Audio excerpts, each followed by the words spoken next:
This is Southern Cross News with Rachel Williams. Good evening. Fire investigators have spent today combing through the rubble of two properties just outside of Hobart, targeted in suspected arson attacks overnight. For one home, it was the second time in a week it's been targeted. Neighbours waking to this intense sight in Clarendon Vale last night. Emergency services called to the scene around 11 o'clock, finding flames ravaging the structure, the blaze determined deliberately lit.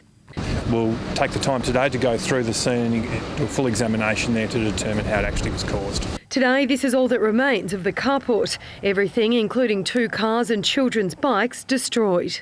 We think estimated at the moment around $20,000 damage. Tasmania Police further increasing its presence in this area, with this property targeted for the second time this week. Whenever there is an increase in any sort of crime, police will change their response to the area. Investigations also underway into another suspicious fire that destroyed this property at Eldersley Road. Just after midnight, fire crews called to battle the blaze, but little could be done to salvage the 1940s rental property. Damage estimated at around $200,000. The whole house is severely damaged and the investigation will take a while. The occupant taken to the Royal Hobart Hospital with minor injuries after attempting to escape through a window. Police say his statement will form part of the investigation. Authorities working on the scene until late this afternoon. They look to determine for where the fire has actually started, where the damage is caused, and also look for things like accelerants. Anyone with information is urged to contact Crime Stoppers. Louise Hedger, Southern Cross News. With just hours to go before the Liberals' official campaign launch, Michael Ferguson is keeping health on the election agenda with a $95 million pledge to fix mental health care. But Labor and the Health Union are questioning the timing of today's announcement, accusing the Minister of failing Tasmanians for the last 4 years. 25 new beds outside of the Royal Hobart Hospital and $95 million. That's the promise from Michael Ferguson. He says he'll also fund more frontline staff and rebuild the Peacock Centre after it was destroyed by fire in 2016. With this $95 million commitment, which is more than quadruple, well, it's nearly quadruple Labor's promise, this is about providing the highest increase in mental health services that the state has ever seen. Bricks and mortar, a key plank of the Liberal announcement that includes a partnership with Colony 47. The CEO says stable accommodation is a critical part of patient recovery. We know in New South Wales it reduces admissions by up to 25%. It reduces inpatient stays by up to 50%. And it reduces the amount of time that people are in hospitals by up to 70%.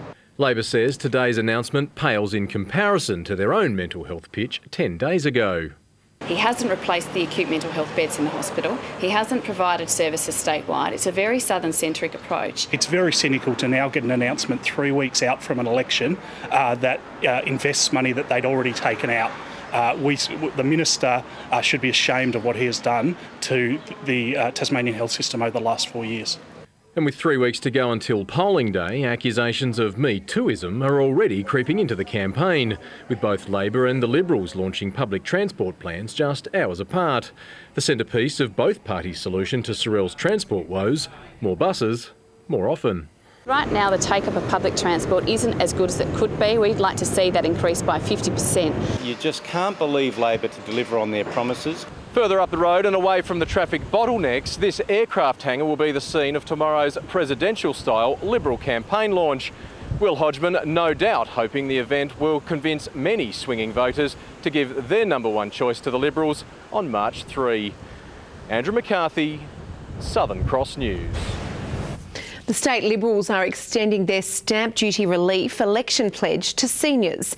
If the party is re-elected, it says it will give Tasmanians aged over 60 a 50% discount on stamp duty when choosing to downsize their principal residence. Meeting with my seniors regularly, their big concern is, how can I get over this financial burden? They live in big home, they've had their family life there.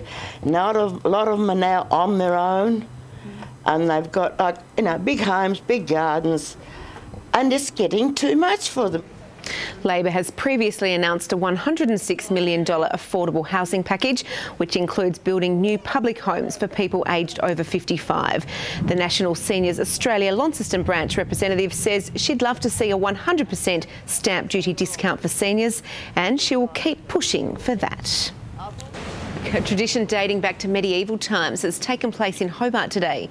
The Freedom of Entry to the City March to welcome Australia's newest warship. HMAS Hobart's 186 crew members taking to the city streets. HMAS Hobart proudly sitting in her home port, the inaugural visit for the destroyer. Her primary role is to provide air defence to our fleet.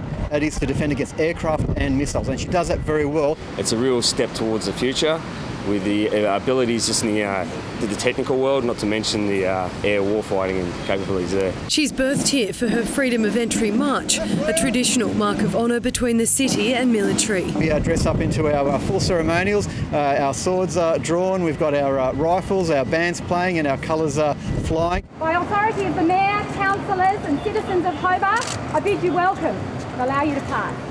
The 186-strong crew taking to the city streets for the historic event, welcomed by enthusiastic crowds. But it's also important for my crew to understand the importance of the city of Hobart, so when we take Hobart around the world over the ship's life, that we can explain to the world the cultures of Hobart. Amongst them, two school friends who grew up here in Hobart, now working together on board. Sitting in the classroom together when we were 13, being silly, and then here we are now, being grown up. It was quite special. This is my first time in Tassie with the Navy, and I haven't been home for about 2 years as well, so it was very good. The ship will be open to the public from 10 till 3 on Monday. Louise Hedger, Southern Cross News. Tasmanian cricketing great Ricky Ponting can add another title to his long list of achievements. The 43-year-old has been elevated into the Australian Cricket Hall of Fame. These are the sort of things you wish you sort of don't ever get inducted into, because I'd rather still be playing, and these things tend to happen, you know, when the older you get. But no, look, it's great acknowledgement. Ponting will be officially inducted at Monday night's Allan Border Medal. Organisers of this year's Party in the Paddock say so far they've been impressed with the behaviour of festival goers. More than 7,000 people are currently camped out at White Hills outside Launceston for the annual 3-day music event, and they'll all start heading home tomorrow. In the heart of Tasmania's farmland, a party is building. The music's great and there's good vibes. More than 7,000 people chilling out and grooving the weekend away at the 6th annual Party in the Paddock.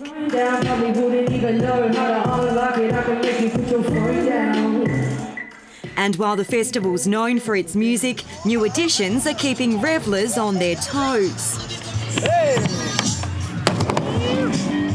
And so far, the event's getting a big thumbs up. And just the vibe is so good, the music's good. It's like Falls but a smaller scale. Enjoy the music. Yes, yep, music, love music, it's awesome. Highlights? Gang of youth, slowly. It's very environmental this year as well. It's our biggest year yet. We've got 3 stages right behind us right here. We're talking a lot about, you know, making sure this place is a safe space, and we've had pretty low incidences so far. While the weather has been perfect for the 3 days of the festival, tonight there's a high chance of thunderstorms. But organisers say that could in fact bring a unique end to the event. Probably a giant slippery slide, like right down that bank, I reckon. So it could be great. We've been asked for a slippery slide for years, so this could be a really good addition. And as the 7,000 festival goers begin their convoy home tomorrow, preparations will then start for 2019. Planning pretty much starts the second that we pack down. It feels just right. I don't think we'll expand it too much more. We'll just keep it like this, and, you know, we want to keep that grassroots Party in the Paddock feel. Monica Dadson at Southern Cross News. Tasmania is staring down a big deficit in its Sheffield Shield clash at the Gabba. After bowling Queensland out for 285 in its second innings, Tasmania is currently at 6 for 205 and needs 220 more runs to win. Matthew Wade was the star in today's action, taking 3 for 13. His efforts clearing out Jimmy Pearson, Mitchell Swepson and Brendan Doggett. The final day of play is tomorrow. For the first time ever, it will be an all-Aussie men's final at the Launceston International after Mark Polmans beat Andrew Harris in straight sets this afternoon. Earlier, in a 3-set showdown, South Australia's Bradley Mousley knocked out the tournament's top seed player, Spaniard Marcel Granollers. Mousley made a sensational comeback after being a breakdown in the 3rd set, eventually taking it out 7-5 in a tiebreak.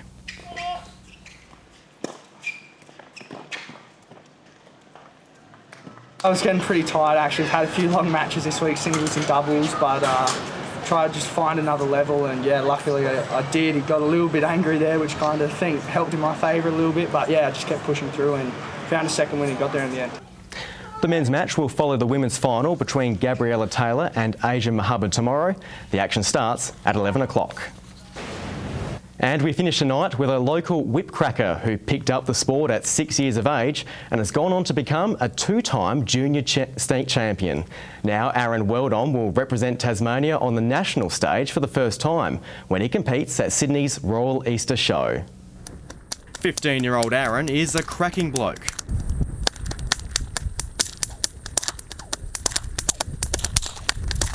He's been honing his craft for nearly a decade, beginning when he asked his parents to buy him a whip after seeing the sport performed at AgFest. Got it back here and I give it a crack and went from there. A week later after I got it, I went in my first competition at the Tasmanian Mountain Cattlemen's. He's now a back-to-back junior state champion with a swag of local titles under his belt. To be the best in this game takes precision, composure, even a smile. Yeah, big factor, because if you're out there and you don't look very happy, they really don't like that. They want to see you enjoying the sport. Plus the right equipment. This whip was originally used for bullocks, and that's where it's got the name from, so bullock whip. And it was used just to keep the bullocks, keep them up going, and it wasn't really cracked on them, just a bit of a flick on the back and they'd get going. And a bit of courage. That cracking sound is in fact a small sonic boom made when the whip travels faster than the speed of sound. Weldon's biggest test will be in Sydney next month when he has a crack at the national junior title. It will be his first time competing interstate, but he has the best in the business in his corner. Everyone that does it is really nice and they will help you out as much as they can. Like I've got the world champion teaching me at the moment, which is amazing. And the state set to be right behind him. Welcome back. 31 was the state's top today for Hobart. Launceston and Burnie reached 25, with 24 the top in Devonport. 31 degrees for Bushy Park, 30 for Campania, 29 at Medina, 27 at Cressy, Fingal and on King Island. Smithton and Wynyard hit 25 with 24 for St Helens, 23 for Scottsdale with 22 degrees at Low Head. Looking onto the satellite, you can see a cold front approaching there towards the state from the Bight. Scattered convective cloud activity with isolated thunderstorms across northern parts of Australia. Closer in shows convective cloud about the west. Looking to tomorrow, the front moves off to the east of the state with a ridge of high pressure to the southwest. Another front approaches from the Southern Ocean. On the waters, southwesterly winds 15 to 25 knots, decreasing later and tending variable in the northeast with seas to 3 metres. And there is a strong wind warning current for waters in the north, the east and the south, as well as the southeast inshore waters, and potential heavy thunderstorm across the state for later this evening that hit parts of Queenstown earlier today. A few showers cooling things down tomorrow for the south, 19 in Hobart, 20 for Richmond and Ouse. 24 and sunny in Launceston and Devonport, 23 at Deloraine, 23 in Burnie, a sunny day there, Strawn 18, Curry 19 and a few showers, a sunny day for St Helens 23 degrees, 21 at Swansea and 22 and sunny also for Whitemark. And the UV is still very high. Looking ahead, showers for the west, the south and parts of the northeast for Monday. Similar conditions again on Tuesday, with those showers expected to clear later on, with statewide showers expected for Wednesday. Around Australia tomorrow, 36 degrees in Brisbane, 32 there for Sydney and Canberra, cloudy for Adelaide, 27, Melbourne slightly cooler, 22, and a sunny 32 for Cairns. And there were some heavy showers there before 8, but hopefully they've cleared out now. A few showers still about though, 20 in Hobart, 21 for Launceston and 20 also in Devonport. That's all from me. They were certainly loud. I could hardly hear myself think. Thank you for that, Sam.